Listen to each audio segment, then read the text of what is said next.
نحمدہ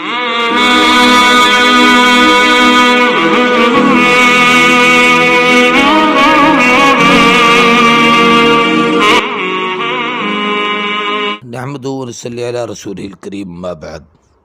جنگ احد میں جہاں صحابہ اکرام کی بہت بڑی جرأت اور بہادری کی باتیں ہیں، ان میں سے ایک سیدنا علی ابن ابی طالب کرم اللہ وجہہ کی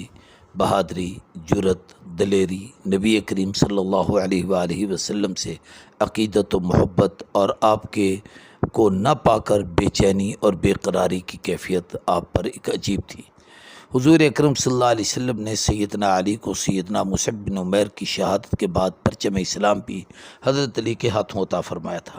غزوہ بدر میں سیدنا علی ابن ابی طالب بڑی جرأت اور بہادری سے لڑے تھے، اور جو اسلام کے 3 پرچم تھے اور سب سے پہلے جن لوگوں کو آگے روانہ کیا گیا تھا، ان میں حضرت علی ابن ابی طالب اور حضرت حمزہ، یہ دونوں بزرگ تھے۔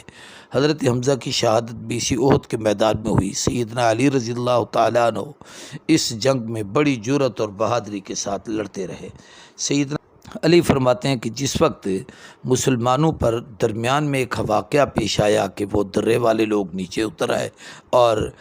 جاتے ہوئے کافر رک گئے اور مسلمان درمیان میں آئے، اور اس وقت جو ایک المناک سانحہ پیش آیا، اس میں یہ ہوا کہ اچانک نبی کریم صلی اللہ علیہ وسلم ہماری آنکھوں سے اوجھل ہو گئے۔ میں بہت بے چین اور پریشان ہوا۔ سب سے پہلے دوڑا اور میں نے زندوں میں جہاں پر صحابہ اکرام نظر آ رہے تھے، میں نے حضور اکرم صلی اللہ علیہ وسلم کی ذات اقدس کو دیکھا، لیکن اللہ کے محبوب مجھے وہاں نہ ملے۔ پھر میں شہداء میں چلا گیا اور جا کے دیکھا تو نبی کریم صلی اللہ علیہ وآلہ وسلم وہاں بھی نہ ملے۔ پھر میرے دل میں خیال آیا کہ یہ تو بالکل ناممکن اور محال ہے کہ ایسا نہیں ہو سکتا کہ اللہ کے نبی میدان جنگ چھوڑ کر چلے جائیں، یہ تو ناممکن ہے، اس لیے کہ نبی جرأت، بہادری، استقلال و استقامت کا کوہ گراں ہوتا ہے۔ کچھ بھی ہو جائے حضور استقامت کے ساتھ کھڑے ہوں گے۔ یہی وجہ ہے کہ حضور اکرم صلی اللہ علیہ وآلہ وسلم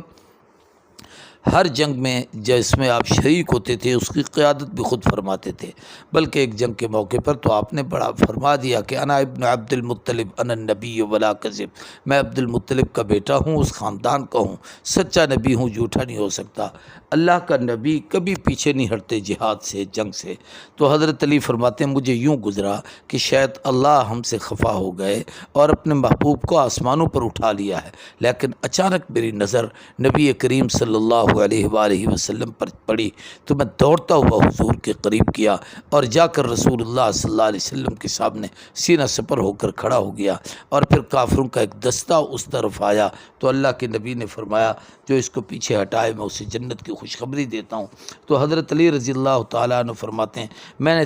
تنہا اس جماعت کے ساتھ لڑا اور میں نے ان کا منہ پھیر دیا، اور پھر اس کے بعد ان میں سے کئی لوگ جہنم رسید ہوئے اور کئی لوگ تباہ و برباد ہوئے اور پیچھے ہٹ گئے۔ دوسری مرتبہ ایسا ہوا، پھر تیسری مرتبہ ایسا ہوا۔ جب 3 دفعہ ایسا ہوا تو نبی کریم صلی اللہ علیہ وآلہ وسلم نے کمال محبت میں فرمایا سیدنا علی رضی اللہ تعالیٰ عنہ کے متعلق انہو منی وانا منہ، علی مجھ سے اور میں علی سے ہوں۔ اور ابھی یہ ارشاد فرمایا ہی تھا کہ آسمان سے جبریل امین اترے اور عرض کیا کہ حضرت یہ جو آپ نے جملہ ارشاد فرمایا اور کمال وحدت اور محبت اور اتحاد کا اظہار فرمایا ہے کہ علی آپ سے، آپ علی سے، تو میں کہتا ہوں انا منکما، میں آپ دونوں سے ہوں، یعنی مجھے آپ دونوں سے ہی وہ عقیدت اور محبت ہے۔ یہ وہ سچا عشق تھا، یہ وہ سچی محبت تھی، یہ وہ سچا تعلق تھا، اور یہ جرأت اور بہادری تھی سیدنا علی ابن ابی طالب کرم اللہ وجہہ کی جنگ احد کے اندر۔ اور ایسے ہر غزوے میں حضور اکرم صلی اللہ علیہ وسلم کے عہد مبارک میں جتنی فتوحات ہوئی ہیں، اللہ کے محبوب سیدنا علی پر بڑا اعتماد فرماتے تھے، اور ان کو ہر موڑ پر اور ہر میدان میں آپ آگے رکھتے تھے، اور یہ بڑی جرأت اور بہادری کے ساتھ حضور کی محبت میں لڑا کرتے تھے۔ اللہ تبارک و تعالی ہم سب کو سیدنا علی کا مقام و مرتبہ سمجھنے اور ان کے ساتھ اس تعلق اور محبت کی وجہ سے ہمیں کمال محبت نصیب فرمائیں۔ اللہ ہم سب کو عمل کی توفیق عطا کرے۔